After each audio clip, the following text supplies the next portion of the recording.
Então vamos elevar o pensamento ao nosso Senhor Jesus Cristo. Nós que sentimos, como nos diz a espiritualidade maior, que ao adentrarmos a casa espírita, ao colocarmos o pé ali na porta, já estamos recebendo, e muito. As falanges de luz, em nome de nosso Senhor Jesus, nos aguardam, nos esperam, nos abraçam, e estamos já recebendo. Então vamos agradecer. Obrigado, Senhor Jesus, por mais uma noite de luz em nossas vidas, por mais esses momentos felizes, onde nos reencontramos nessa sua casa bendita de preces, de trabalhos. Vamos pedir para todos aqueles irmãozinhos nossos que não estão podendo vir nesta noite. E nesse agradecimento profundo pedimos ao Pai que nos abençoe, que abençoe o palestrante da noite, seu Humberto Fabre, e que nos sejam ditas palavras que venham de encontro a tudo aquilo que o nosso sentimento, o nosso coração está esperando, em forma de consolação e de luz. Muito obrigado, Senhor. 1000 vezes obrigado. Sua bênção, sua paz, sua permissão para o início desta noite tão abençoada. Obrigada, que assim seja. Hoje nós vamos ver esse assunto, a obsessão em família, né? E pedimos a presença do... Obrigada. Pessoal, boa noite. Jane, muito obrigado pelo convite, mais uma vez, ao Carlos, ao Marcelo, nós agradecemos, os demais diretores da casa, pela oportunidade de nós estarmos reunidos. O assunto sobre obsessão e a família, ou a obsessão na família, ele por si só precisa ser estudado, porque nós, em 45 minutos, não temos sequer a pretensão, nem poderíamos, né, de trabalhar assuntos dessa natureza com grande profundidade, porque nós encontramos dentro da seara espírita, mas não só, uma infinidade de obras que tratem desse assunto. Inicialmente, vale a pena um pouco de desmistificação da condição da obsessão. Até porque, por vezes, até a própria palavra é empregada de uma maneira que chega a causar espécie, ou seja, buscam até assustar pela sua própria colocação. Você está obsidiado, esse é um processo de obsessão. Então, dando a impressão de que a figura em questão aqui seria um fantasma, alguma criatura que nos odiasse terrivelmente e estivesse preparada a nos prejudicar. Na verdade, nós vamos buscar a definição em relação à questão da obsessão que Kardec faz de uma maneira muito objetiva, muito transparente, com simplicidade, até porque toda a codificação através de Kardec ela é muito objetiva, muito clara, muito transparente, e ele faz a seguinte definição no capítulo 23 do Livro dos Médiuns, que a obsessão é o domínio que alguns espíritos inferiores exercem sobre certas pessoas, pois os bons não exercem nenhum constrangimento. Bom, inicialmente, precisamos quebrar alguns aspectos relativos à questão da obsessão. Em determinado momento, numa brincadeira que Chico fez num grupo de amigos, quando foi perguntado a respeito do assunto de obsessores e de obsessão, ele disse, nessa reunião de amigos, que todos nós tínhamos obsessores, que o mais bonzinho tinha 7. Deixa você... Porém, uma brincadeira foi depois levado para as casas espíritas com um endosso de um Chico, de uma maneira totalmente diferente do que era o objetivo de uma conversa informal e sendo colocado como brincadeira que era. Até porque ela não resiste, uma informação dessa, ela não resiste ao bom senso ou a uma matemática comum. Se nós pegarmos o livro Consolador de Emmanuel, Ele vai dizer, e tem algumas informações assim hoje de outros autores que querem atualizar esse número, mas nós já dissemos numa palestra aqui mesmo e repetimos, de que é importante que nós fiquemos com uma fonte cujo questionamento inexiste até hoje, tanto do espírito quanto do médium, não é? Tanto de Emmanuel quanto de Chico Xavier. Na realidade, o Emmanuel vai dizer que nós temos uma população aproximada entre desencarnados e reencarnados de cerca de quase 20 a 22 bilhões de espíritos. Nós temos aqui 7, se nós considerarmos 20, nós temos lá 13 ou 15 bilhões de espíritos relativos ao planeta em esferas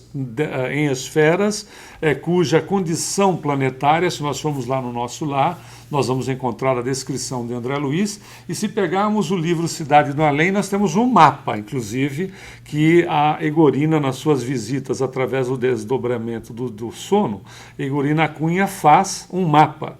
É interessante, aqueles que não tiveram oportunidade de ainda ler o Cidade do Além e ter os mapas em mãos, é importante que nós tenhamos os mapas, pelo menos, né? Porque vai que a gente desencarna, de repente sabe para onde vai, não é verdade? Sempre é interessante, né?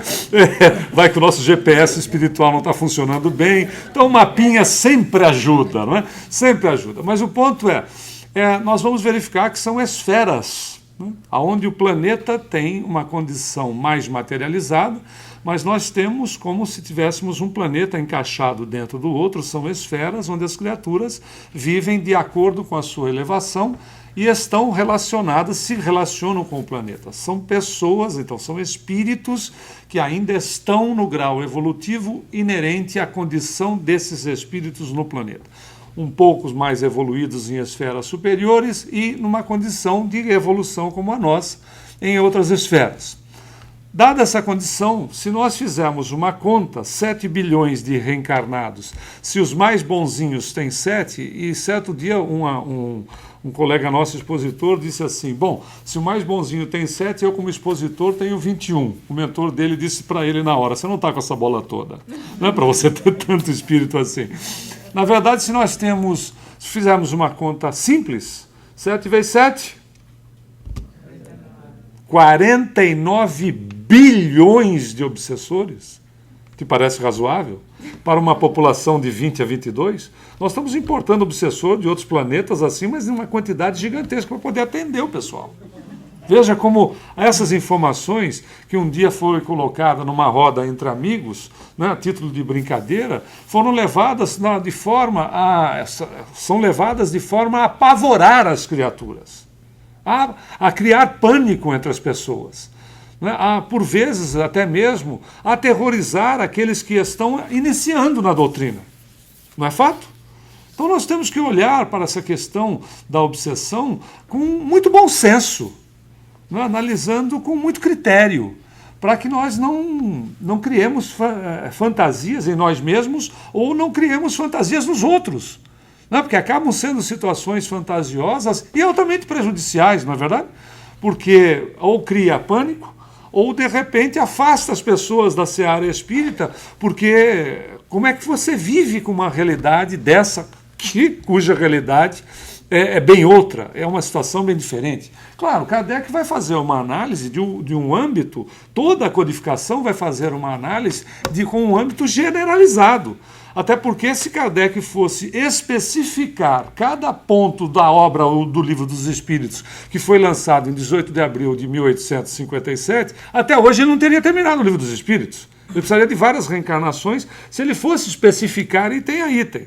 E por vezes nós vemos inclusive as pessoas, ao lerem determinada obra e verificarem, por exemplo, a experiência de André Luiz, dizer, todo mundo passa por esta situação. Não é uma verdade. O assunto Nosso Lar, o assunto André Luiz, diz respeito à condição e à experiência de André Luiz. Não é a experiência das pessoas. Não é? Cada um de nós é um universo em particular. A experiência do processo obsessivo de fulano poderá não passar pela nossa existência, nem nessa, nem em nenhuma outra. Nunca. Dependendo muito de como nós nos comportamos, tanto em existências anteriores como nós nos comportamos nessa, definindo a nossa condição de comportamento nas próximas existências. Então vejamos que nós temos que buscar ter muito critério em relação a essas análises, porque elas jamais serão generalizadas. Kardec faz, então, como dissemos, uma generalização do assunto, onde ele faz, inclusive, uma classificação de condição didática, para se tornar didático. Então, ele vai dizer que, em relação à obsessão, nós temos a obsessão chamada simples, a fascinação e a subjugação, podendo ser moral ou física, ou ambas. A subjugação, que, veja, o Kardec no início não aceita a possessão, depois com seus estudos mais aprofundados, veja como era uma criatura com uma visão de pesquisador, não é? Ou uma visão pesquisadora extremamente apurada, que ele vai verificar em casos posteriormente a questão da subjugação levada à possessão. Todos esses aspectos considerados muito raros na condição da subjugação e da fascinação.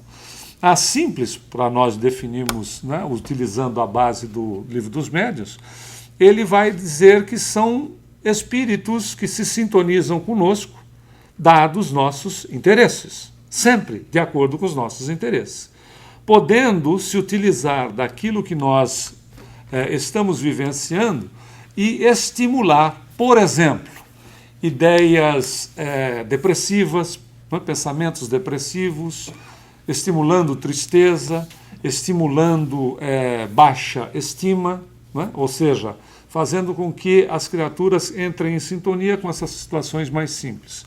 E Kardec também diz, como é que eu quebro essa relação? Simples, através da prece e do pensamento centrado em coisas que são mais elevadas no nosso dia a dia, na nossa vida. Ponto. Ou seja, nós não precisamos, inclusive, entender que esta condição de obsessão são uns espíritos, então, são seres invisíveis, nós, verdadeiras ovelhas, com esses lobos que são invisíveis, que ficam nos perseguindo, não é como se nós fôssemos, então, as ovelhas e os lobos saíssem correndo, e ainda numa condição de invisibilidade. Quando, na realidade, esse processo se dá em qualquer circunstância. Entre encarnados, entre desencarnados, de desencarnado para reencarnado e de reencarnado para desencarnado. Ela pode acontecer em qualquer condição, porque não é a vestimenta física que define o processo, e sim a sintonia. Faz sentido ou não? A sintonia que define o processo como um todo. Já em casos de fascinação, na verdade, o aprofundamento de um processo obsessivo, onde o espírito fascina o indivíduo e o indivíduo acaba acreditando-se superior aos outros. E tem gente que nós verificamos que não é os espíritos que fazem isso. A própria condição de estar fascinado por determinadas posições, por status, por poder. Não é? Ou seja, é um processo auto-obsessivo, é uma autofascinação. Esses casos, por vezes, quando eles estão imbuídos dessa sintonia espiritual, há uma maior dificuldade em tratar, porque esses espíritos são muito mais... Claro, o obsessor sempre usa de um processo inteligente. Não é? O obsessor não é uma criatura estúpida, ele é uma criatura inteligente. Aliás, quem são os obsessores? Senão os nossos relacionamentos que por vezes não deram certo. Não é verdade? Não, mas não é relacionamento entre marido e mulher, entre namorados, não é bem assim, já tem o meu amigo aqui está apontando, não são esses relacionamentos necessariamente, um relacionamento seja ele qual for, não é verdade? Que não deu certo. E por vezes alguém guarda a mágoa, se não ambos guardam a mágoa, um do outro, e nós temos aí uma situação não resolvida e a grande maioria... Nós verificamos o quê? Um processo de enfermidade, onde está enfermo aquele que quer justiça com a própria mão, com as próprias mãos, e está enfermo aquela criatura que está sofrendo o processo porque tem a enfermidade da culpa. Esse é um processo obsessivo. E, via de regra, como os desencarnados nós não temos um contato objetivo, eles são os meninos maus ou as meninas más. E nós somos as vítimas. Quando a grande maioria é exatamente o contrário. A vítima é aquele que está fazendo justiça com as próprias mãos, mas que não acredita, que não aceita, que não tem consciência por vezes de si mesmo, considerando os aspectos das obsessões oportunistas, onde as pessoas, porventura, cedem, não é, material para espíritos, estejam eles encarnados ou desencarnados, não é? Cedem material, cedem companhia para essas pessoas que, não tendo consciência e tendo uma necessidade absurda, se aproximam de nós ou se aproximam desses que oferecem material em abundância. Por exemplo, se nós utilizamos, se somos alcoólatras, não quer dizer que você vai tomar uma taça de vinho no jantar, alguma coisa, e vai ter um espírito já, não é, do lado ali aguardando para te obsidiar. Absolutamente não é isso. Mas se temos o hábito do álcool ou o hábito temos algum tipo de dependência química, podemos ser uma oferta ambulante para criaturas inconscientes que não têm nada contra a nossa pessoa, absolutamente, que inclusive por vezes nem nos conhece, mas têm uma dependência, não é? Estão desencarnados, quando não reencarnados, têm uma dependência gigantesca e se aproximam de quem interessa. Vibratoriamente, magneticamente, nós atraímos e somos atraídos. A semelhante atrair semelhante é a realidade. Não precisamos estar fora do corpo físico para isso acontecer. Atraímos as companhias de acordo com os nossos interesses, sejam eles quais forem. E essa é uma realidade em matéria da questão espiritual, podendo ser levado a processos de subjugação, dependendo do nível aonde exista, mas não nesses casos pura e simplesmente das dependências, mas dependendo do nível onde a culpa seja mais acentuada. Não é? Quanto mais acentuado o processo de culpa, maior facilidade encontra aquele que quer se vingar. E aí sim tem consciência daquilo que está fazendo dentro do processo de vingança. Pode não ter consciência nenhuma em relação à questão de buscar respeitar o semelhante, respeitando a si mesmo. Porque quando se vai para um processo de utilização de vingança pessoal, nós paramos de respeitar a nós mesmos. Nós deixamos de ter respeito por nós mesmos para nos embrenharmos em situações onde, por vezes, vamos caindo, vamos indo ladeira abaixo em relação à nossa própria condição como seres humanos. E, por vezes, passamos a ter como objetivo único, e nada mais do que isso, o processo da vingança. E existem casos que são séculos que se veem que as criaturas vivem numa única condição, num único foco, se limitando a si próprias. Não é se limitando, na limitação da sua vingança, se limitam nelas mesmas, passando séculos e séculos, sem que se apercebam daquilo que está acontecendo. Dentro desses casos, por vezes, sempre muito acentuados, muito dolorosos, por vezes precisam se tomar cuidado e reencarnações várias para que as criaturas possam ser trabalhadas, de maneira com que as coisas possam entrar num clima de paz. Quanto tempo? Vai depender muito da situação em que eles se envolveram por sua vez. Mas vamos em frente. E aí o Emmanuel a pergunta a Emmanuel no livro Leis de Amor é quando ou como nós podemos ser obsidiados? A resposta de Emmanuel diz a qualquer tempo. De novo, muito cuidado em relação a esta condição de entendermos que essa resposta seja um facilitador para todos os aspectos. A qualquer tempo, de acordo com o interesse de cada um de nós. Daquilo que nos interesse, com aquilo que nós nos sintonizemos. Quem se sintoniza com o trabalho não tem tempo para ser obsidiado, não é verdade? Quem se sintoniza com o bem não tem tempo para ser obsidiado. Você já percebeu que essas condições... Nós temos que oferecer, tem que haver uma proposta. Porque se há uma condição de que as criaturas se coloquem em relação às suas atividades, etc., com seriedade, porque vivenciar o Evangelho de Jesus não é ficar rezando dentro da casa espírita, nem ficar tomando passe. É ter uma vida ativa, participativa, né? E necessariamente não ficar transformando a vida dos outros, mas procurar o processo da autotransformação. Situações que são colocadas por vezes como fascinação e subjugação, nós verificamos que são situações já que requerem tratamento pela densidade do processo, né? Por momentos que foram extremamente complicados. Por isso a necessidade de nós desmistificarmos a relação com a obsessão. E por que a obsessão ocorre? Claro, espíritos a quem nós ferimos ou nos acompliciamos para praticar o mal. Pode ocorrer, como já dissemos, entre desencarnados, entre encarnados, etc. Mas veja, nós nos acompliciamos ou nós acabamos ferindo ou nos ferimos. Recomendação de Jesus é uma condição de mais de 2000 anos.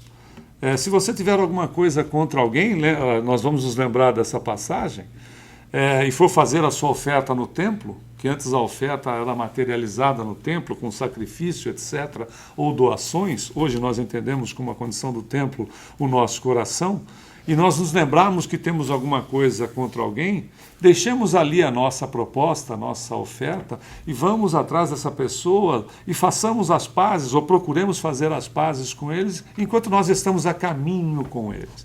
Ou seja, enquanto nós estamos nos vendo, enquanto o contato está mais fácil. Mas aí a pergunta é clara, mas e se a pessoa não quer saber de mim nem pintado de ouro? Porque às vezes a pessoa diz assim, olha, eu te perdoo, mas não me apareça mais na frente. Porque é um perdão, né, que tem aí uma condição bastante interessante, né? É um perdão que existe aí uma vírgula. Muito bem, o que eu faço por ela e por mim mesmo? Façamos prece. Não é Jesus recomendando? Ora por aquele que te calunia e te persegue. Olha a recomendação do Cristo, há mais de 2000 anos. Não é? Ou seja, busque o antídoto da prece, quebrando a estrutura do ódio em nós mesmos, se nós fomos a vítima, e procurando, não é, a estrutura do perdão, se o outro, por acaso, foi vítima das nossas inconveniências, da nossa maneira de proceder, por vezes até bem intencionados, mas com resultado negativo. E aí, o pensamento, vai dizer Emmanuel de novo, é a base de tudo, atraindo pessoas e espíritos. Por quê?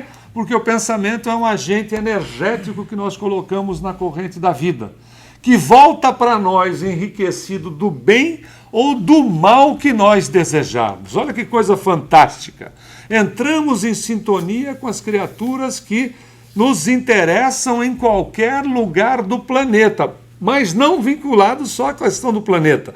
Não do planeta nesta dimensão. Em qualquer dimensão de criaturas que vibrem no mesmo diapasão, que vibrem nos mesmos interesses. Então, se eu tenho alguém desencarnado vibrando ódio contra outra pessoa, nós sequer conhecemos essa outra criatura, mas a minha vibração de ódio, a minha falta de perdão, o meu rancor, a minha mágoa, nós espíritas já não temos mais nada disso, não é uma verdade? Nós já não temos mais mágoa, rancor, não temos mais problema com ninguém. Aí o ponto é, mas se nós tivéssemos, caso nós tivéssemos, essa vibração que nós emitimos contra algo, contra alguém, ou vibrações de preconceito, não é? São energias que nós estamos emitindo, somos agentes emissores, vai dizer André Luiz que nós somos verdadeiras usinas. O nosso pensamento, não é? Nós emitimos eletromagnetismo puro, então nós mandamos esse pensamento, ele vai fortalecer essas criaturas, estejam elas encarnadas ou desencarnadas,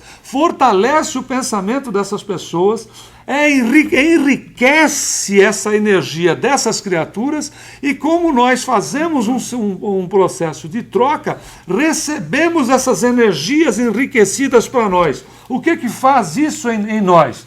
Assimilamos exatamente o que nós estamos dando em relação ao outro, que é fantástico, porque se isso é uma realidade naquilo que se pensa mal, porém é circunscrito à condição do planeta e suas esferas, aonde ainda nós encontremos pessoas que pensem negativamente, a realidade é que quando pensamos bem, nós saímos das esferas do planeta Terra para nos acompliciarmos, numa palavra inadequada como cúmplice, mas para nos associarmos às vibrações do universo inteiro.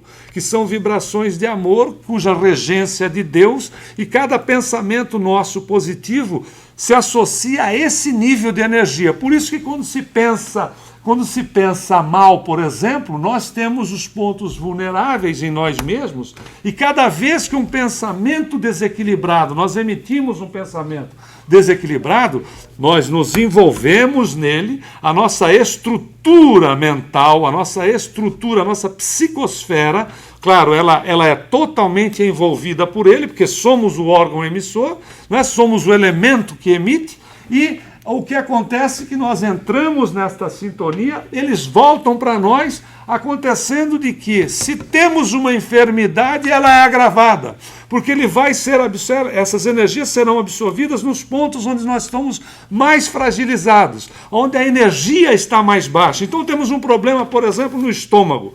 É óbvio que essa emissão já nos causa um certo desconforto nesta região desse centro de força.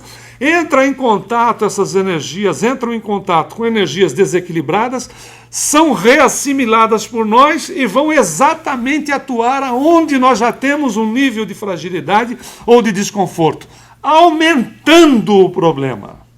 Hoje já é a ciência que nos fala a respeito da questão de pensar, né, sobre a relação de determinadas enfermidades graves em nós mesmos. Coisa que Sócrates, há 500 anos antes de Jesus, já dizia: se a mente fosse sã, o corpo seria são. O contrário é verdadeiro. Claro que nós vamos dizer assim, mas existem as enfermidades provacionais, mas existem os indivíduos cujas enfermidades são verdadeiramente expiações, onde a criatura, né, se tortura com elas, e os indivíduos que têm as suas provações, onde nós vemos uma outra característica na pessoa, não que ela goste de sofrer, né, não que ela esteja bem com o fato da dor, mas aonde a condição do indivíduo diante da situação em que está vivenciando é outra totalmente diferente. E por vezes nós nos surpreendemos, dizendo, mas como é possível uma criatura desta maneira, ou vivendo assim, tão limitadamente, pode estar tão bem, e eu tenho um resfriado, por vezes é o fim do mundo. É a realidade de como a pessoa esteja encarando, não que se goste de sofrer, ou que não se busque aliviar o processo da dor. Mas veja o quanto é importante esse exercício do pensar bem, e que não depende do outro, depende de nós mesmos, e que não exige grandes esforços, senão um exercício. O exercício de sempre trabalharmos essas condições, porque estão claros aqui as informações dos Espíritos, que se nós assimilamos aquilo que damos, se nós nos exercitarmos no bom pensamento, nós vamos assimilar coisas boas. E aqui está um quadro interessante em relação àquilo que o pensamento bom e o pensamento desagradável fazem em nós mesmos. Pensamentos bons atraem bons espíritos, estejam eles encarnados ou desencarnados. Semelhante atrai semelhante.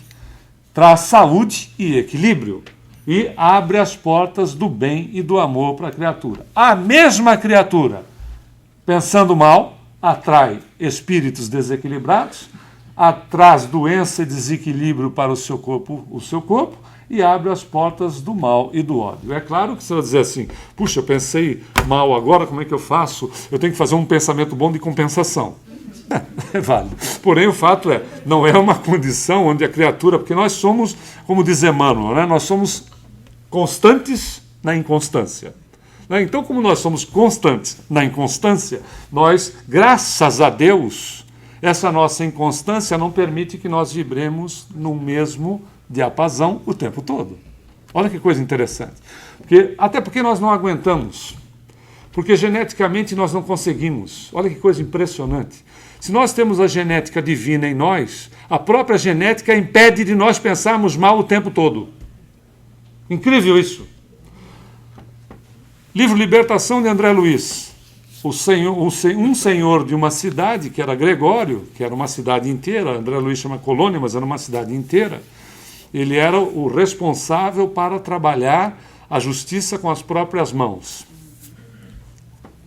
Ele, em determinado momento, a própria genética divina atua nele, até porque todos nós somos filhos, filhas de Deus, E se temos o DNA divino, nós não podemos ir contra a nossa própria natureza.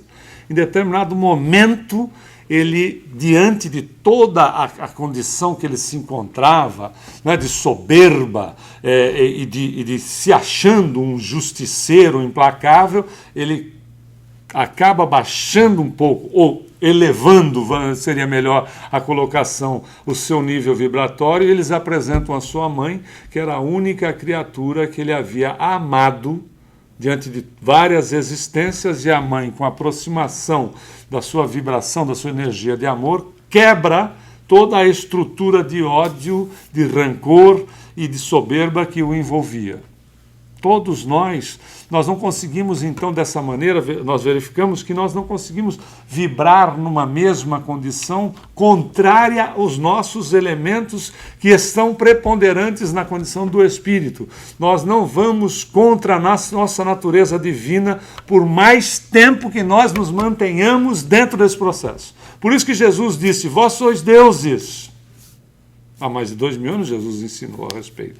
Podeis fazer as coisas que faço e muito mais, nos mostrando com naturalidade de que nós potencialmente somos esses deuses. E por mais que nós nos mantenhamos embaixo de uma redoma que possa ser de rancor, de mágoa, etc., essa estruturação nossa, que é a nossa realidade, vai rachar essa redoma em determinado momento, e esta realidade surge e vai ganhando espaço à medida que nós vamos sendo tocados a começar de nós mesmos, pelo aquilo que nós temos como característica fundamental, e saímos de uma situação que, por vezes, nós olhamos em determinadas informações ou obras espíritas e dizemos, como é que o indivíduo pode ser tão mau? A pergunta é, como é que o indivíduo pode ser tão ignorante de si mesmo durante tanto tempo? Porque não é a maldade, é o autodesconhecimento. Como é que um indivíduo pode se ignorar durante tantos séculos? Ignorar a sua própria essência e se manter, veja que coisa interessante, se manter contra a sua própria essência. Uma comparação rápida, o suicida, ele vai contra todas as forças que regem a vida para que ele se mantenha vivo. Ele tem, no momento final que ele vai buscar o suicídio, quando ele tem um processo de suicídio consciente, não o inconsciente, mas o consciente, ele luta contra cada célula que luta para se manter viva. Ele tem uma energia para tirar a existência que, se usasse no problema, resolveria o problema com sobra. Então veja que coisa interessante em relação à própria condição nossa, de nós vivenciarmos uma realidade onde a maldade esteja presente, na condição de nós lutarmos contra a nossa própria essência para nos mantermos naquele padrão, cuja verdade nós temos como definição divina. Existe uma fatalidade: nós vamos ser bons. Ah, mas eu não quero ser bom agora. Não tem problema, você vai ser bom mais tarde, mas você vai ser bom. E existe outra para nós ainda reencarnados. Nós vamos desencarnar. Que é claro que também ninguém, o espírita já não tem mais receio a respeito disso, não é verdade? Isso é uma coisa tranquila da gente assimilar. Quando para aquela aviação, já vai. Aí o fato isso também é tranquilo. Essa são fatalidades que nós temos. Nós vamos reencarnar enquanto for necessário e desencarnar enquanto for necessário. Mas como absoluto, nós vamos ser bons. Olha que beleza, não é? E no tempo, o tempo que a gente vai demorar para ser bom, qual é o tempo que precisa? O tempo que você quiser. Vladimir Sanches, o Dr. Vladimir Sanches, que é um físico, ele fez uma análise para a gente ver que não precisa ter pressa também, mas também não é para deixar para depois. Ele fez uma análise a respeito do processo reencarnatório. E dada a condição de faixa etária que se vivia, quanto mais para trás se vivia menos, tempo que se ficaria no plano espiritual e tempo que nós ficamos aqui, dado a condição de existência, daria mais ou menos para um indivíduo, como média, de reencarnações, já desde quando nós nos encontramos como Homo sapiens, considerando a condição do Homo sapiens. Mais ou menos umas 11, só que ele tem um preciosismo gigantesco. 11.563 vezes você já reencarnou. Olha que loucura! Você tem história que não acaba mais. Veja que é um número, isso é só uma teoria. Mas considerando que essa teoria deve estar certa, tem uns que tem 11.500, tem outros que tem 15.000, vai saber quanto. Mas a grande realidade é que a gente não precisa ter pressa. Mas que também não vamos deixar, né, para botar mais 15.000 em cima dessa, não é verdade? A gente pode ir trabalhando antes disso. Mas muito bem. Sem contar, então, como nós já dissemos, os inimigos do passado, não é verdade? O André Luiz traz um caso no Ação e Reação de 1000 anos de obsessão. 1000 anos de obsessão, o indivíduo vivendo uma realidade única. E neste livro, no capítulo 9, que se chama Possessão, nos livros dos domínios da mediunidade, ele vai nos mostrar aquilo que nós dissemos a princípio na nossa palestra. Como, por vezes, a questão da obsessão, e de casos tão graves quanto esse, que é a possessão, nós verificamos como as situações se dão por um relacionamento mal resolvido. Vejamos. André Luiz vai descrevendo inicialmente que ele vai visitar uma casa espírita, nesse capítulo, e a casa espírita se apresentava com uma proteção eletromagnética, uma proteção vibratória eletromagnética que impedia a entrada dos espíritos que eram selecionados à porta de entrada, e chega um determinado momento que o obsessor é autorizado a entrar na casa espírita, e estava na casa espírita então uma mãe, uma senhora com o seu filho, estavam dentro da casa espírita, e o obsessor, a criatura que o perseguia, estava do lado de fora, mantido por essas correntes eletromagnéticas. Aí estava então o dirigente espiritual disse: pode permitir a entrada lá do cidadão. O cidadão desencarnado, o obsessor. Ele entra, quando ele se aproxima da assim chamada vítima, né, que era o obsidiado, o encarnado, o obsessor, quando se aproxima da vítima, depois de autorizado a entrada, imediatamente a vítima entra em convulsão. Imediatamente. Então o rapaz que estava com a sua mãe vai para o chão e, para a condição nossa aqui, da medicina comum, seria um quadro de epilepsia. O rapaz apresentava uma condição de epilético.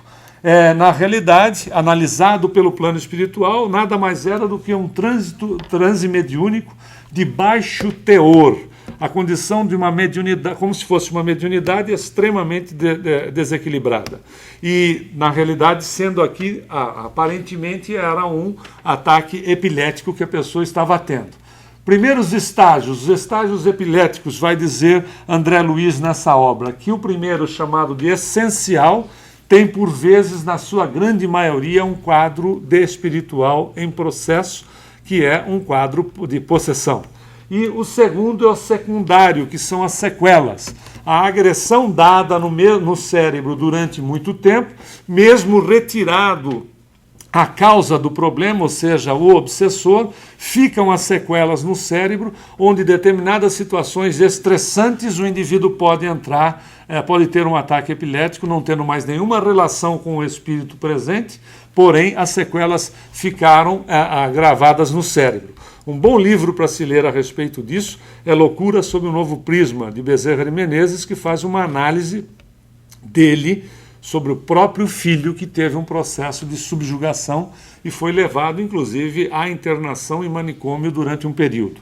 Muito bem, aí vai se analisar a situação do que estava acontecendo. Nós temos o Pedro, que é, então, a criatura obsidiada, a vítima, não é verdade? E nós temos o seu irmão, e nós temos a sua cunhada. O Pedro era um médico e o seu irmão casado, o Pedro tinha lá os seus problemas em relação à condição da sua sexualidade. E se interessou pela cunhada, que teve um certo interesse também por ele. Aí o Pedro arquitetou um plano onde, como médico que era, deu-se um jeito e internaram o irmão, ou seja, internaram o seu irmão num manicômio, que o indivíduo ficou internado até o seu desencarno. Nós temos aqui o Pedro como vítima, o irmão, quando sai do corpo, é o obsessor, e a mãe de Pedro nada mais era do que a sua esposa na outra existência, que se envolveu, não é, com a pseudo-vítima. Veja o que é a realidade do processo. Na verdade, quando este sai do corpo físico, depois de anos colocado no manicômio sem ter problema nenhum, sai do corpo físico, vai imediatamente atrás do seu irmão, que começa um processo obsessivo. Esse seu irmão reencarna, não é?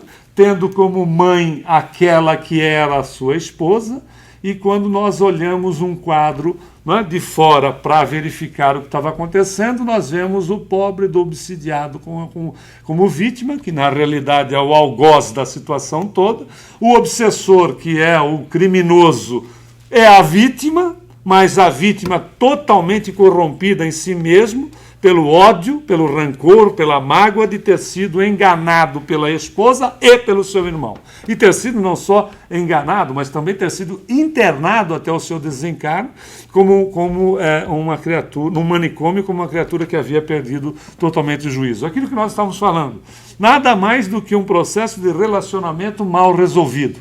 E nesse livro aqui, no Dramas da Obsessão, nós vamos verificar, que é um livro de Bezerra de Menezes com a Ivone Pereira, nós vamos encontrar a história de uma família toda, onde todos os membros eram obsidiados. Ao ler esse livro, nos primeiros capítulos, por exemplo, se for à noite, a gente vai acabar dormindo com a luz acesa, né? Porque realmente a situação é muito, muito complicada nos primeiros capítulos desse livro.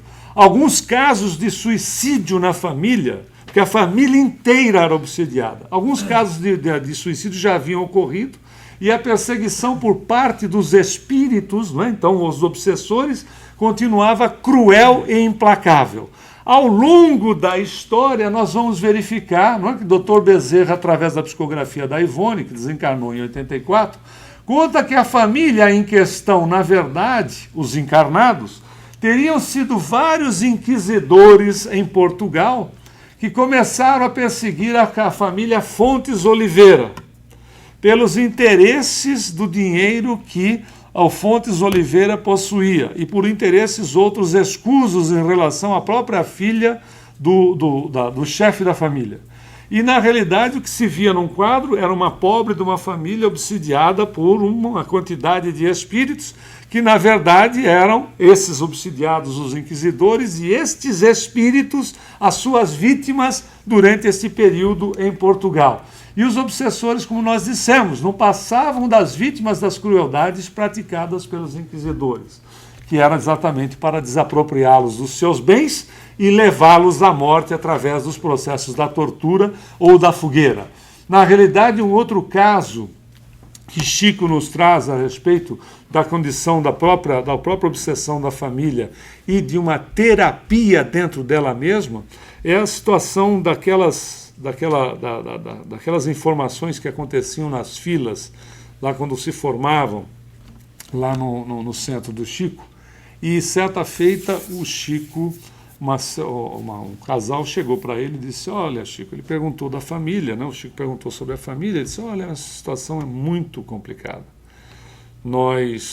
A nossa filha já tentou o suicídio por mais de 3 vezes, está no momento numa clínica psiquiátrica, o marido e os 2 filhos estão vivendo, né, separados dela, evidentemente, em outra casa, com os pais dele, e a situação é muito difícil. A gente não sabe mais o que fazer.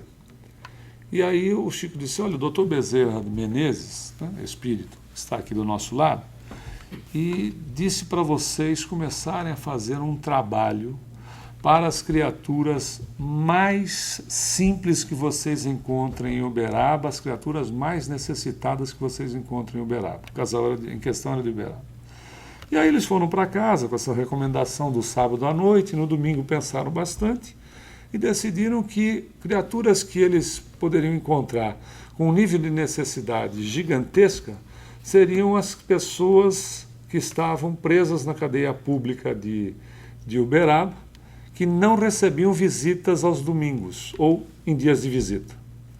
E eles decidiram então e começaram a visitar esses presos que não tinham visita de ninguém nos dias específicos. E aí levavam lá cobertor, livro, essas coisas, sentavam com eles e começavam a conversar. Passado um tempo, eles voltaram para o Chico, passado quase um ano, eles voltaram para o Chico, e o Chico perguntou: escuta, como é que está a situação da sua filha? Ele disse: olha, nós não sabemos te explicar, Chico, mas o que aconteceu é que, à medida que nós começamos a visitar esses reeducandos da cadeia pública de Uberaba, nós começamos a notar que a nossa filha começou a melhorar. Começou a melhorar e, olha, passado um ano que nós estamos fazendo esse trabalho, ela saiu do seu internato, está vivendo novamente com marido e filhos na sua casa, tem lá um nível de medicação, mas uma coisa muito leve, e está muito, muito bem. E nós viemos então aqui para te agradecer pela indicação que você, agradecer a você, que foi intermediário do Dr. Bezerra, pela indicação que você nos deu. E felizes, etc., eles se retiraram. Depois que eles se retiraram, o Chico perguntou para o Dr. Bezerra: disse, caso curioso, o senhor poderia nos explicar o que se passou com essa família em questão? Disse: claro. Quando eles começaram, depois de um tempo, não nas primeiras visitas, mas depois de um tempo que eles já visitavam esses reeducandos da cadeia pública de Uberaba, as mães desencarnadas desses presos, porque preso também tem mãe, né? Vale lembrar.